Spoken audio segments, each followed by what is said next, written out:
صلی اللہ تعالی علیہ وسلم نے فرمایا شعبان میرا مہینہ ہے، رمضان میرے رب کا مہینہ ہے، اتنی برکتوں والا مہینہ، اتنی شانوں والا مہینہ، آپ نے کچھ باتوں کا بڑا ہی خیال رکھنا۔ ایک تو آپ نے کوشش کرنی ہے نمازیں ذوق کے ساتھ پڑھی جائیں، آپ نے مسجد کے ساتھ دلچسپی پیدا کرنی ہے، آپ یہ کہیں کہ زیادہ سے زیادہ میں نہ دوسروں کو نواز سکوں، میں نہ چپکے سے پہنچوں کسی غریب تک، خود سے جاؤں اور اس کو اپنا موصل سمجھے جس کی وجہ سے اللہ آپ کو ثواب دے رہا ہے، اس کو موصل سمجھے جس کی وجہ سے اجر مل رہا ہے۔ احساس ہم نے بہت زیادہ پیدا کرنا ہے، ہم نے دیکھنا ہے کہ میں کس جگہ میری ضرورت ہے، میں کس طرح کر کے کام آ سکتا ہوں، وہاں اپنی خدمات کو پیش کرنا ہے۔ میرے رسول پاک علیہ السلام نے فرمایا کہ جب رب نہ مانے تو پھر وہ کمزوروں کے صدقے مان جاتا ہے، پھر وہ ضعیفوں کے صدقے مان جاتا ہے۔ فرمایا اللہ تم سے بارشیں روکنا چاہتا ہے پر تمہارے ضعیفوں، کمزوروں، غریبوں کے صدقے، مجبوروں کے صدقے وہ تم پر بارشیں برساتا ہے۔ حضور فرماتے ربا شغالا اغبار اللہ اقسم علی اللہ لا برا، کچھ ایسے لوگ ہوتے ہیں کہ ان کے بالوں میں خاک پڑی ہوتی ہے، چہروں پر مٹی الجھے ہوئے ہوتے ہیں، لیکن اگر وہ اللہ پہ قسم کھا لیں تو اللہ ان کی قسم بھی پوری کر دیتا ہے، قسم بھی۔ حضرت سیدنا عبداللہ بن عمر فرماتے ہیں حضور کی مجلس میں حاضر تھا، حضور مانگنے لگے اللہ سے، حضور اللہ سے مانگنے لگے۔ میں تو کئی دفعہ یہ دعا بھی مانگنے لگ جاتا ہوں کہ اللہ تو ان دعاؤں کی طرف تو دیکھ جو تیرے رسول نے ہمارے لیے مانگی۔ اللہ تو ہمیں تو نہیں مانگنا آتا، نہیں طریقہ آتا، نہیں سلیقہ آتا، نہیں انداز آتا، ہم تو بے توجہ سے لوگ ہیں، بیٹھنے کا ڈھب نہیں آتا، ہمیں تو ہاتھ اٹھانے کا سلیقہ نہیں آتا، ہم تو وضو کرنے کے اس طریقے سے آشنا نہیں کرے۔ اللہ تیرے محبوب نے تو خوب مانگا ہے نا تجھ سے، تیرے پیارے حبیب علیہ السلام نے تجھے منایا ہے نا ہمارے حق میں، تو اللہ تو ان دعاؤں کی طرف تو دیکھ۔ حضرت عبداللہ بن عمر رضی اللہ تعالیٰ عنہ فرماتے ہیں حضور کی مجلس سے مبارکہ میں بیٹھا تھا، ابو داؤد شریف میں موجود ہے، کہتے ہیں حضور دعا مانگ رہے تھے۔ دعا کیا تھی؟ دعا حضور یہ مانگ رہے تھے ربی اغفر لی، یا اللہ ہمیں بخش دے، وتب علی، اللہ ہماری توبہ قبول فرما، انک انت التواب الرحیم، بے شک تو توبہ قبول کرنے والا اور رحم کرنے والا۔ حضور دعا مانگ رہے تھے اے اللہ ربی اغفر لی، یا اللہ ہمیں بخش دے، وتب علی، اور ہماری توبہ قبول فرما، انک انت التواب الرحیم، بے شک تو توبہ قبول کرنے والا، رحم کرنے والا۔ حضرت عبداللہ بن عمر فرماتے اس ایک دعا کو ایک ہی مجلس میں ایک ہی جگہ بیٹھ کر میرے نبی پاک نے اپنی زبان اطہر سے 100 مرتبہ ادا فرمایا۔ یہ 100 مرتبہ حضور نے یہ لفظ کہے ربی اغفر لی وتب علی، ربی اغفر لی وتب علی، ربی اغفر لی، اے اللہ بخش دے، رحم فرما، وتب علی، بس قبول کر لے نا اب ہماری توبہ، انک انت التواب الرحیم، بے شک تو توبہ قبول کر لیا کرتا ہے، تو رحم فرمایا کرتا ہے۔ ایک ہی مجلس میں 100 دفعہ حضور نے دعا مانگی، دعا مانگ کے پھر دعا مانگی، اور دعا مانگ کے پھر دعا مانگ، اللہ کو منایا میرے رسول پاک۔ حضور نے انہیں بتلایا اسے مناؤ، اس کی بارگاہ عالی مرتبت میں جھکو، اور حضور نے خود بھی یہ طریقہ ہمارے سامنے بطور سنت کے چھوڑا، اور پھر نبی پاک صلی اللہ علیہ وسلم نے آگے بڑھ کے ہمیں کچھ اور باتیں بھی ارشاد فرمائی۔ حضور نے ہمیں بتلایا کہ پچھلے لوگ اپنے رب کو کیسے مناتے تھے، وہ کس طرح اس کے حضور ناز عرض کرتے تھے۔ حضور نے ہمیں اللہ کو منانے کے طریقے بھی بتلائے، فرمایا جب ماں باپ دعا مانگیں گے اولاد کے حق میں تو وہ مان جائے گا۔ حضور علیہ السلام نے فرمایا جب مسافر دعا مانگے گا تو اللہ مان جائے گا۔ فرمایا میرے رسول کریم نے کہ جب بیمار دعا مانگے گا تو اللہ مان جائے گا۔ اور سید عالم علیہ السلام فرمانے لگے جب تمہارے ضعیف، کمزور، مجبور لوگ دعا مانگیں گے تو اللہ مان جائے گا۔ اور حضور نے فرمایا جب تم فرض ادا کر کے دعا مانگو گے تو اللہ مان جائے گا۔ اور میرے محبوب نے فرمایا جب پچھلی رات اٹھ کے تم اس کے حضور عرض کرو گے تو وہ تمہاری دعاؤں کو قبول کر لے گا، وہ تمہیں مان جائے گا۔ اور حضور نے ہمیں دن بتائے، فرمایا جمعے والا دن مانگنا مان جائے گا، شب قدر کو مانگ لینا مان جائے گا، شب برات میں دعائیں کرنا وہ مان جائے گا، رمضان کی راتوں میں مانگنا مان جائے گا، قرآن پاک کے ختم کے موقع پر دعا کرنا مان جائے گا۔ طریقے بتلائے۔ اب یہ ہے کہ ہم نے تو مانگنا تھا نا اس کی بارگاہ میں، ہم نے تو حاضر ہونا تھا، ہم نے تو جانا تھا، اب ہم نے آگے بڑھنا ہے، اس کے حضور عرض کرنا ہے۔ حضور نے ہمیں بتلایا، ہمارے پیارے رسول صلی اللہ تعالی علیہ وسلم نے بتلائی کہ جب انسان بہت زیادہ عاجزی کرتا ہے نا، بہت زیادہ عاجزی، تو پھر بھی اللہ مان جاتا ہے۔ جب وہ اس کے حضور بہت عجز کا اظہار کرتا ہے، بہت زیادہ عجز کا اظہار کرتا ہے، وہ ڈر جاتا ہے اس سے۔ وَلِمَنْ خَافَ مَقَامَ رَبِّهِ جَنَّتَانِ، فرمایا جو میرے سامنے کھڑے ہونے سے ڈرے گا میں اسے 2 جنتیں عطا کروں گا۔ نبی پاک صلی اللہ علیہ وسلم نے فرمایا، حضرت ابو ہریرہ رضی اللہ تعالیٰ عنہ راوی ہے، حضور فرماتے ایک شخص مرنے لگا تو اپنے بچوں سے کہنے لگا کہ میں جب مر جاؤں تو مجھے جلا دینا، اور پھر میرے جلے ہوئے وجود کو پیس دینا، پھر مجھے ہوا میں اڑا دینا، پتر مجھے اڑا دینا، مجھے بڑا ڈر لگتا ہے، اگر رب نے مجھ سے حساب پوچھا تو میں قابل نہیں ہوں، اڑا دینا مجھے ہواؤں میں، اگر اس نے مجھ سے عذاب لیا تو حساب لیا تو بڑا سخت حساب لے گا۔ حضور فرماتے ہیں، بخاری میں موجود ہے، اس کے بچوں نے اسی طرح کیا، اس کے مرنے کے بعد اسے جلایا، ہوا میں اڑا دیا۔ اللہ کے محبوب فرماتے ہیں رب کریم نے حکم دیا زمین کو کہ اس کے ذرات کو جمع کرو، زمین نے ذرے جمع کیے، خدا نے حکم دیا تو اس کا وجود پھر سے اسی شکل میں آیا، تو رب کریم نے فرمایا یہ بھی تو نے وصیت کی تو کیوں کی؟ اللہ جانتا ہے کہ نہیں جانتا؟ یہ کی تو کیوں کی؟ تو وہ پڑا کہنے لگا اللہ میرے اندر تو طاقت نہیں تھی تیرے سامنے کھڑا ہو کے حساب دے سکوں، تجھے منانے کے لیے تیرے خوف سے ڈر گیا۔ کام نہیں کرنا۔ فرمایا تمہیں کیا ہوا ہے؟ کہنے لگا آج میں نے عجیب منظر دیکھا ہے، میں نے دیکھا ہے کہ ایک شیر نے شکار کیا بکرے کا، آدھا کھایا ہے، آدھا منہ میں پکڑ کے پہاڑی پہ چڑھ گیا، وہاں ایک نابینا لومڑی بیٹھی تھی، باقی کا اس نے اسے کھلایا ہے۔ تو حضور میں یہ سمجھ گیا ہوں کہ جو رب اس نابینا لومڑی کے لیے بندوبست کرتا ہے میرے لیے بھی کرے گا، لہذا میں نے کام نہیں کرنا۔ حضرت حسن بصری بڑا مسکرائے، فرمانے لگے کہانی میں کردار تو نے 2 دیکھے،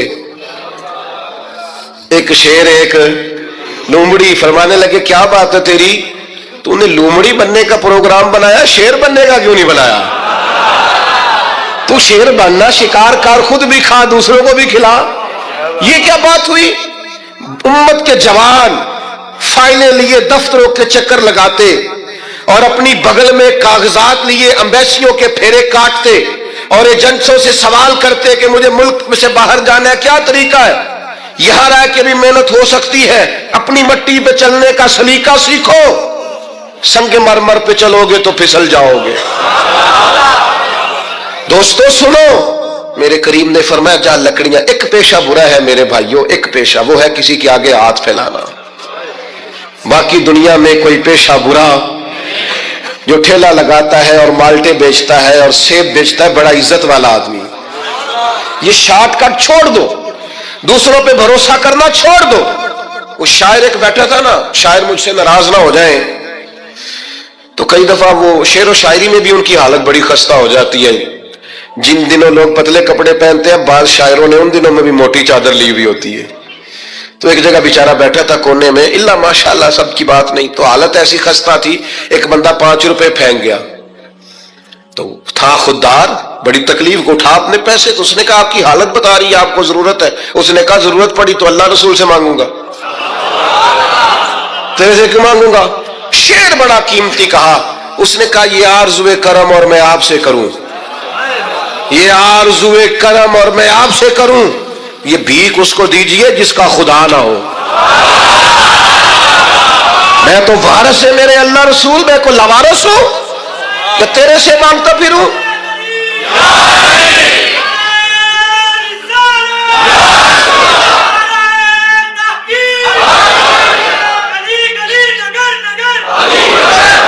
ماشاءاللہ ماشاءاللہ۔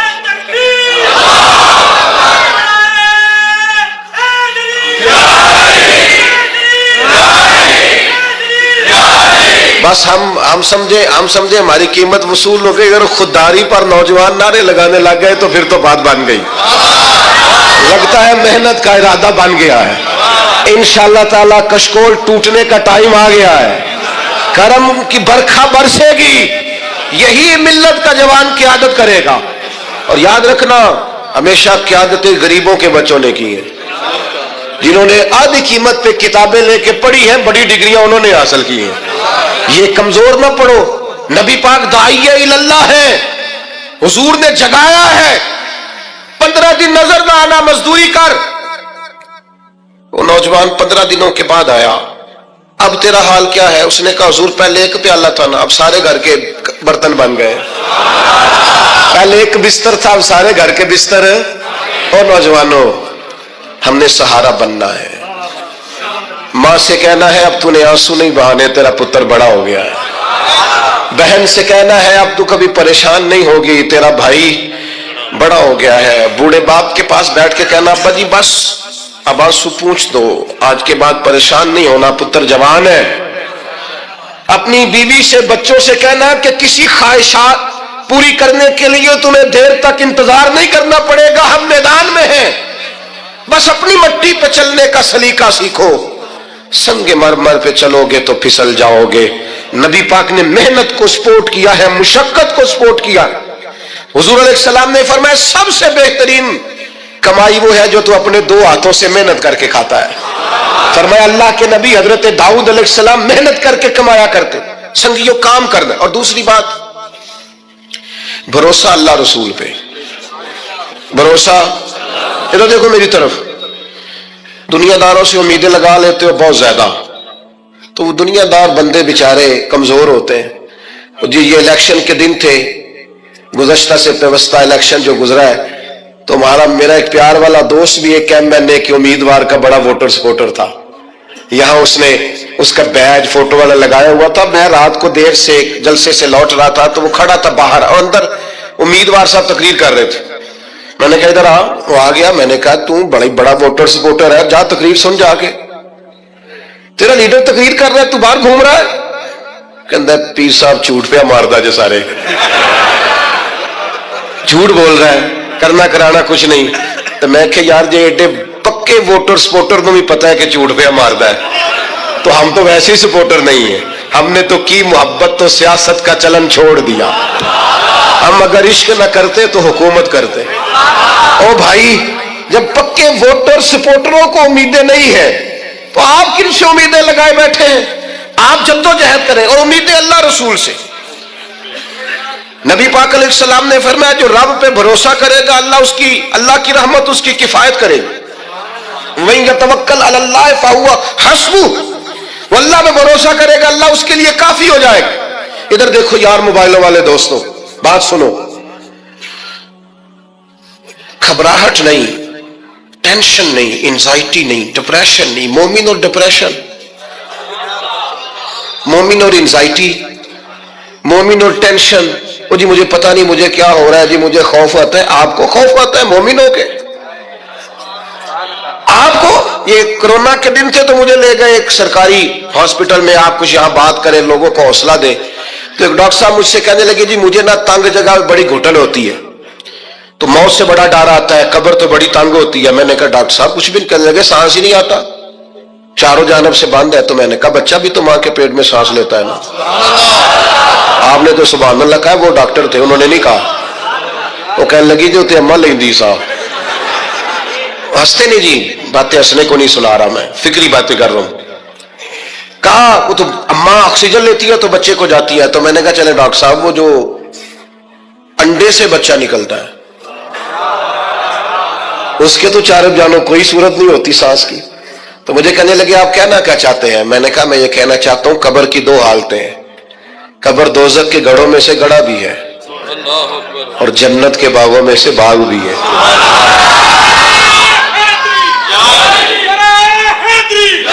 سنو یار، اللہ آپ کو خوش رکھے ماشاء. سنیں جی سنیں.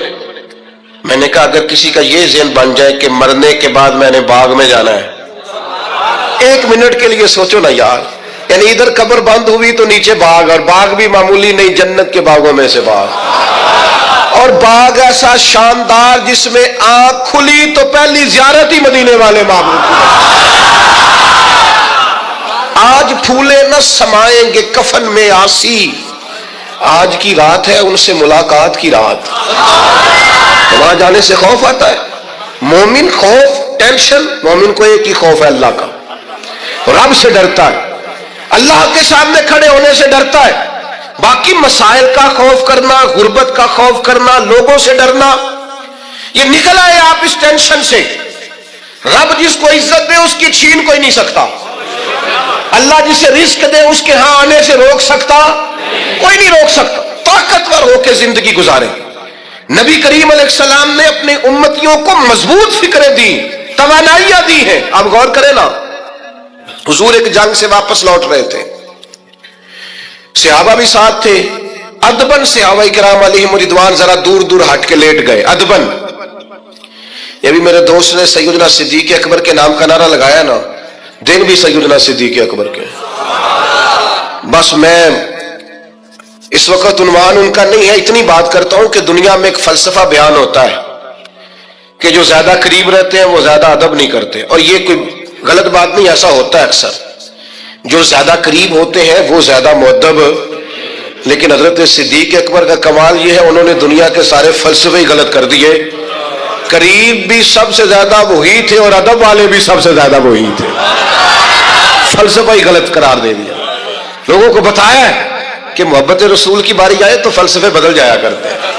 قرب بھی سب سے زیادہ ہے اور ادب بھی سب سے زیادہ ہے. بس بیان ہو کس زبان سے مرتبہ صدیق اکبر کا کہ محبوب خدا محبوب ہے صدیق اکبر کا, اور لٹایا راہ حق میں گھر کئی بار اس محبت سے کہ لٹ لٹ کر حسن گھر بن گیا صدیق اکبر کا. لٹ لٹ کے حسن گھر بن گیا صدیق اکبر. تو صحابہ ادبن ذرا سرکار سے تھوڑا سا سائڈ پہ ہو کے لیٹ گئے. نبی کریم علیہ السلام نے اپنی تلوار درخت کی ٹہنی سے لٹکائی اور کریم بھی آرام فرما ہوئے. اچانک ایک کافر آیا, اس نے تلوار سرکار کی نکال لی. دیکھا حضور اکیلے اور پاس اسلحہ بھی نہیں ہے, تو حضور پر تلوار تان کے کہنے لگا اب آپ کو مجھ سے کون بچائے گا. نہیں, آپ زیادہ توجہ کریں بات پر, کون بچائے گا. یعنی آپ یوں سمجھ لیں کہ بندہ گھر میں سویا ہوا ہو تو اچانک اسے آواز آئے کہ چھت پہ کچھ چل رہا ہے. آپ کو اپنی مثال دے رہا ہوں, آپ کو اپنے آپ کو سمجھانے کے لیے, وہاں کے لیے نہیں. تو پتہ چلے نا چھت پہ کچھ چل رہا ہے, تو بہت سارے لوگ ایسے ہوتے ہیں ان کے تکیے کے نیچے سے موبائل بھی نہیں نکلتا, اتنا ڈر جاتے ہیں, بالکل پریشر کے نیچے آ جاتے ہیں. یعنی ڈاکٹر نے کہہ دیا جی آپ کی رپورٹیں بتاتی ہیں کہ مشکل ہے آپ بچیں, تو کچھ تو ڈاکٹر کی بات سن کے فوت ہو جاتے ہیں, اور کچھ کہتے ہیں تیری رپورٹیں ٹھیک ہوں گی پر ہوگا وہ جو میرا رب چاہے گا. یہ طاقت سرکار نے دی ہے اپنے غلاموں کو. اس نے تلوار اٹھائی, کہنے لگا آپ کو کون بچائے گا. تو محبوب کے چہرے پہ اطمینان, اور وہ جو اللہ نے میرے محبوب علیہ السلام کو روک دیا ہے, محبوب اسی حالت میں زیر لب مسکرائے اور فرمایا مجھے کون بچائے گا, مجھے میرا اللہ بچائے گا. اس میں بڑی طاقت ہے, اس لفظ میں بڑی طاقت ہے. کو مشکل آئے تو تعلقات نہ لڑایا کرو, وہ فائلوں میں رکھے کارڈ نہ نکالا کرو کہ فلانے کو فون کرتا ہوں. کبھی بھی مشکل آئے تو سب سے پہلے مصلی بچھایا کرو, اللہ کے حضور حاضری دیا کرو, طاقتور ہو جاؤ گے. نبی کریم علیہ السلام نے فرمایا مجھے میرا اللہ بچائے گا. بس یہ لفظ کہے وہ کانپا, تلوار گری, کریم مسکرائے, تلوار اٹھائی, فرمایا لو بھی مجھے تو اللہ نے بچا لیا, تو بتا تجھے کون بچائے گا. تو وہ کہنے لگا میں نے سنا ہے آپ معاف کر دیا کرتے ہیں. تو فرمایا جا میں نے معاف کیا, دیر والی تو بات ہی کوئی نہیں. اللہ بچائے, کتنی بڑی بھی مشکل آ جائے, کچھ بھی ہو جائے, مجھے میرا اللہ بچائے گا. میرے عزیزوں, طاقتور زندگی گزارنی ہے. میں نے زیادہ باتیں نہیں کرنی, تھوڑی تقریر کرنے والا آدمی ہوں, سمیٹنے کی طرف آ رہا ہوں.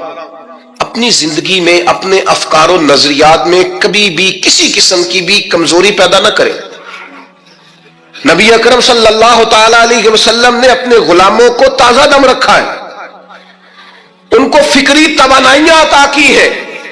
بس ہم نہ آہستہ آہستہ اتنے کمزور ہو گئے کہ ہم ضعف اعتقادی کی طرف چلے گئے. اس کی جو سب سے بڑی وجہ ہے وہ یہ ہے کہ سوچ بڑی محدود ہے. اپنے گھر تک, اپنے محلے تک, اپنے کمائی تک, اپنے مکان تک محدود ہو کے رہ گئے. اس محدود سوچ سے باہر آئے. نبی کریم علیہ السلام نے فرمایا میں خلق کا رسول بن کے آیا ہوں, مخلوق کا رسول ہوں میں. یعنی نبی اکرم علیہ السلام کی امت